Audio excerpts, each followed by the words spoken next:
Bien-aimés frères et sœurs, vous connaîtrez la vérité et la vérité vous affranchira. Ça, c'est pas moi qui le dis, c'est la Bible qui le dit. Mais moi, je vous dis mieux. Vous connaîtrez la vérité historique, notamment celle de vos ancêtres kémites, et vous aurez une vision globale de ce que c'est que la vraie souveraineté politique. J'ajoute, vous reviendrez à la spiritualité africaine ancestrale et vous comprendrez les enjeux de l'indépendance économique. Et pour terminer, vous accepterez votre identité culturelle kémite et vous obtiendrez deux choses. La première, c'est la paix. La seconde, c'est le développement, à une condition. L'unité de toute l'Afrique noire, l'unité de tous les Noirs du monde entier.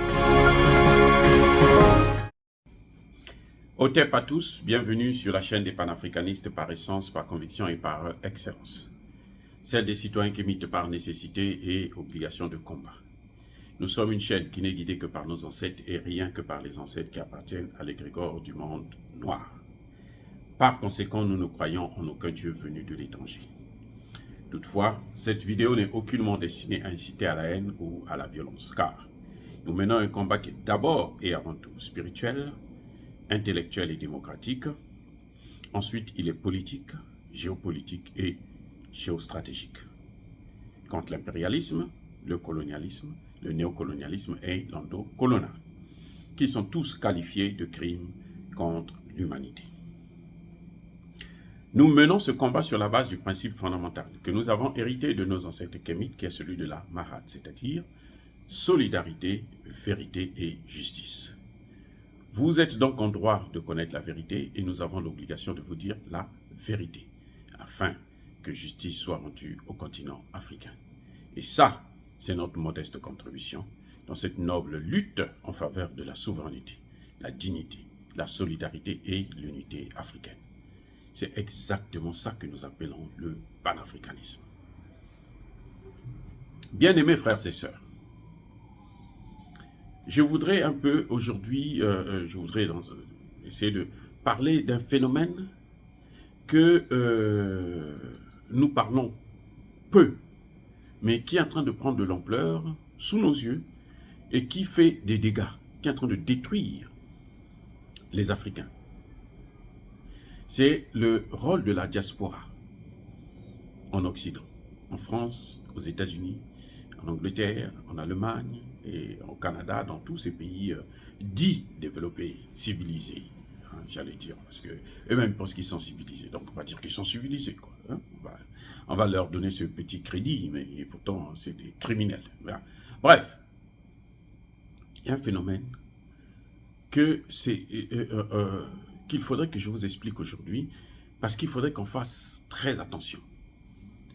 Oui, il y a l'opposition, il y a des opposants qui sont au sein de la diaspora, il y a des vrais opposants, mais il y a aussi des, comment on appelle ça, des infiltrés, des chevals de Troie, des gens qui sont opposants juste parce que ils sont au service d'un certain nombre de gouvernements. Vous allez les reconnaître comment? Parce que quand il y a quelque chose, quand la France veut obtenir quelque chose dans nos pays, on les prend, on les agite. Bon, parlez, sortez maintenant allez sur les réseaux sociaux, allez y dire des choses, agresser les leaders politiques, agresser les présidents, les sénateurs, députés qui viennent dans vos pays, agissez, agressez même les artistes. Et c'est juste pour traumatiser le président qui est là au pouvoir.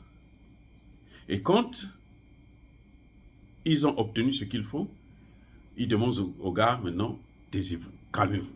Exactement ce qu'on fait avec les terroristes. On leur donne des armes, ils viennent dans un pays, ils occupent, ils agitent. Quand ils signent les contrats, après avoir signé les contrats, on leur dit, bon, maintenant, rentrez chez vous. Prenez votre enveloppe et calmez-vous. Mais restez en attente. Dès qu'on voit que non, ils commencent à bouger un peu, on les prend encore. On dit, allez, revenez, des rebelles. Je dis ça pourquoi?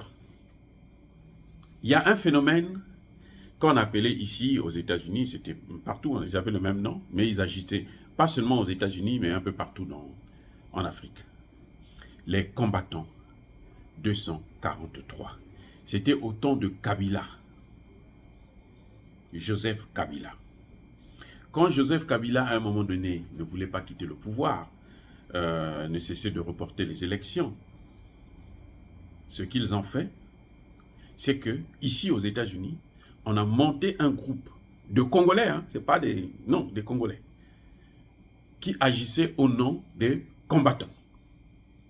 Donc, quand vous êtes un leader politique de l'époque de Kabila, lorsque vous arrivez aux États-Unis, il vous crée tout un tas de problèmes. On vient vous agresser à votre hôtel, chez vous, si vous avez une maison, on vous agresse. Ils interdisaient même des artistes comme Koffi Olomide de venir présenter des concerts aux États-Unis, en France, en Europe, ainsi de suite. Vous vous rendez compte? Et les gens acclamaient, les gens disaient « Ah, mais il y a des gens qui sont là, qui sont puissants. Donc, ils peuvent enlever, arracher le pouvoir à Joseph Kabila. » Mais vous savez quoi? C'était des gens de la France-Afrique encore, au sens large du terme, de l'Occident Afrique ou des États-Unis Afrique.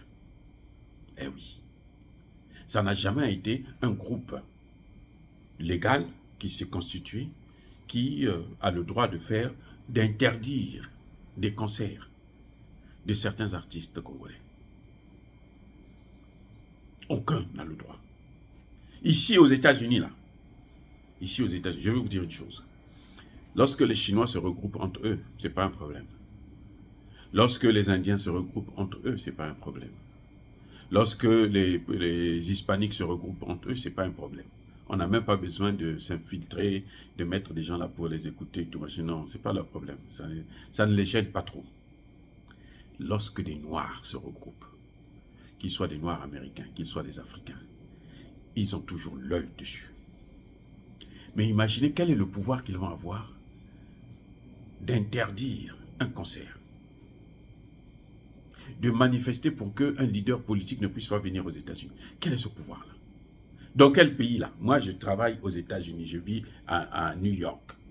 J'ai jamais vu ça. Jamais, c'est pas possible. Je vous dis, c'est pas possible. Sauf si vous avez des complicités au haut niveau. Vous savez quoi? Vous avez vu l'attaque du Capitole, non?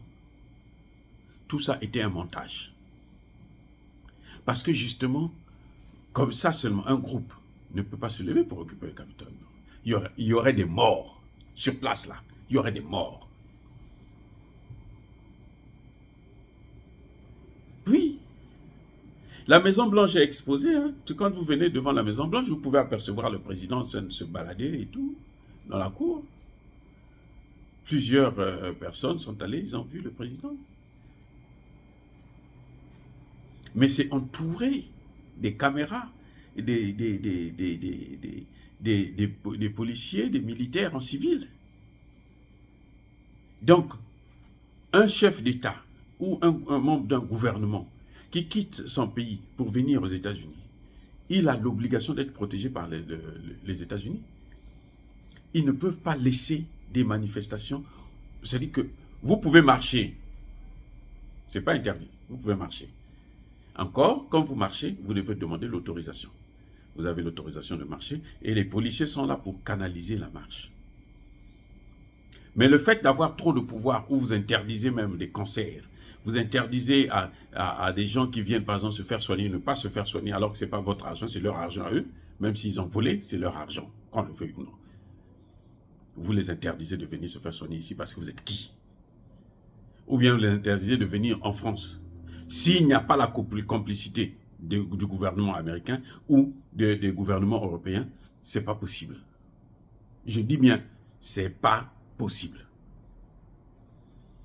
Donc, ces combattants 243 là, c'était des gens qui étaient utilisés par la CIA. Ils vous ont manipulé, alors ils ont eu tranquillement. Et depuis que Kabila a perdu le pouvoir, là, Kabila a cédé le pouvoir à Tshisekedi, ils se sont tus. Vous allez voir, si Tshisekedi, bon, Tshisekedi est en train de tout donner, hein, les contrats là, ça il les signe là, les yeux fermés. Hein, il ne les lit même pas, il signe, parce que le Congo est à vendre. Mais s'il ne faisait pas ça, vous aurez dû voir encore les combattants 243 là, se lever pour dire nous Tshisekedi et ceci, Tshisekedi et cela. Parce que c'est comme une injection de rappel. C'est ce qui se passe au Cameroun. Par exemple, vous avez aussi des groupes comme ça pour le Cameroun. Vous avez un groupe comme ça pour le Congo. À l'époque, il y a eu au Congo-Brazzaville, les gens ont dit on ne veut pas voir un artiste congolais venir chanter. Et comme Sassou aime bien ce genre de défi, lui, il a son lobbying aussi. Il a mis de l'argent en jeu.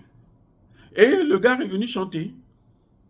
Eh oui, il est venu chanter à Paris. On ne lui a rien fait. Ce que Sassou a fait, c'est qu'il a acheté tous les tickets du concert. Et ils ont distribué ça aux gens qui le connaissaient. Et puis le gars est venu. Les gens vont vous donner un ticket gratuit. Partez ou dansez. Vous en foutez? Qu'est-ce que vous avez à voir avec ça? C'est comme ça que Sassou a pu contourner cette affaire. Depuis là, ils n'ont plus jamais fait ça. Mais ça se fait toujours avec le gouvernement en place, avec le pays qui vous a reçu, dans lequel vous vivez. Sans ce pays-là, vous ne pouvez pas le faire. C'est pour ça que vous allez voir que ces mouvements, ils apparaissent un temps et puis disparaissent. Ils apparaissent un temps et puis disparaissent. Quand la cause, la raison n'est plus, ben c'est fini, ils disparaissent. Maintenant, si il y a encore une situation, bon, on les prend, on les ramène encore. Et ça, c'est la spécialité actuellement des opposants africains, des gens de la diaspora. C'est-à-dire que, en fait, tout ce qu'ils disent, même sur les réseaux sociaux, c'est pas quelque chose qui vient de leur cœur, qui réfléchissent, se disent, non, bon, là, nous ne sommes pas d'accord. Non. Ils sont là pour rappeler au pouvoir qui est là-bas, dans leur propre pays, que vous avez une opposition et nous, on peut aider cette opposition à vous descendre. Et ceux qui sont au pays, comme ils ne sont pas toujours très intelligents, malheureusement c'est ça, eh bien, ils cèdent. Ils cèdent au chantage. Donc, ils signent des contrats, ils donnent... Donc, là, il y a des membres de la diaspora, ce n'est pas tout ça. Il y a des opposants qui sont sérieux. Hein. Ça, je ne veux pas cracher en l'air. Non, il y a des opposants qui sont vraiment sérieux. Vous allez les reconnaître, les mauvais là, vous allez les reconnaître, ils n'aiment pas le débat, ils n'aiment pas l'alternative. Ils n'aiment pas que vous puissiez trouver une idée qui est contraire à la leur. Quand vous dites seulement que, ah, mais ce point-là, même si c'est le président et c'est un dictateur, mais sur ce point, il a bien fait. C'est les premiers à se lever pour taper dessus sur vous. Là, vous comprenez que, oh non, c'est des minables.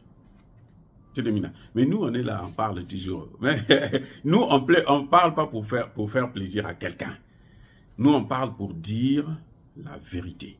Pour dire ce que nous pensons, parce que nous sommes dans un État démocratique, nous sommes des intellectuels, et puis l'Afrique est en danger. Donc nous combattons pour l'Afrique, pas pour remplacer ceux qui sont là. Ils ont le pouvoir. Si on peut les remplacer, c'est sûr qu'on fera mieux, 1000 fois mieux. Ah, je peux vous le garantir. Mais notre combat, ce n'est pas de « ôte-toi de là que je m'y mette ». Non. Notre combat, c'est qu'il faut que les choses marchent. C'est pour ça que moi, je propose d'ailleurs à beaucoup de nos dirigeants, par exemple les dirigeants congolais, je dis, si vous voulez vous en sortir, si vous voulez que le pays s'en sorte, il faut changer la monnaie. Là, je prends ma position, c'est clair. Si vous changez la monnaie, moi je vous soutiens. Mais tant que vous ne changez pas la monnaie, là, pour moi, vous n'êtes rien. Vous êtes président, bon, on vous respecte parce que c'est la fonction, mais en dehors de ça, pour moi, vous n'êtes rien, vous êtes nul. C'est comme ça. Vous voyez, donc c'est un peu ça. Il y a des mouvements comme ça au sein de la diaspora que nous devrons aussi combattre parce que c'est ça aussi qui freine le combat du panafricanisme. Hein, le panafricanisme, ce n'est pas un problème d'intérêt personnel. C'est d'abord un problème de souveraineté nationale, un problème d'intérêt commun de tous les pays africains, de toute la jeunesse africaine. C'est ça le panafricanisme. Et c'est notre combat à nous, c'est ce que nous soutenons. Dire cela, c'est inciter à la haine ou à la violence. Yaba colère, Yaba l'aime. Encore une fois de plus, bien aimés frères et sœurs, je persiste et je signe. Soyez bénis. abondamment béni par le Dieu des Kémites. Mais que tous ceux qui persécutent le continent africain, tous ceux qui le pillent et le déstabilisent, qu'ils soient noirs, qu'ils soient blancs, qu'ils soient chinois, qu'ils soient arabes, qu'ils soient maudits, punis, foudroyés, neutralisés, écrasés, effacés par le Dieu des Kémites et par nos ancêtres angélisés. Vive l'Afrique éternelle. J'ai dit et j'assume.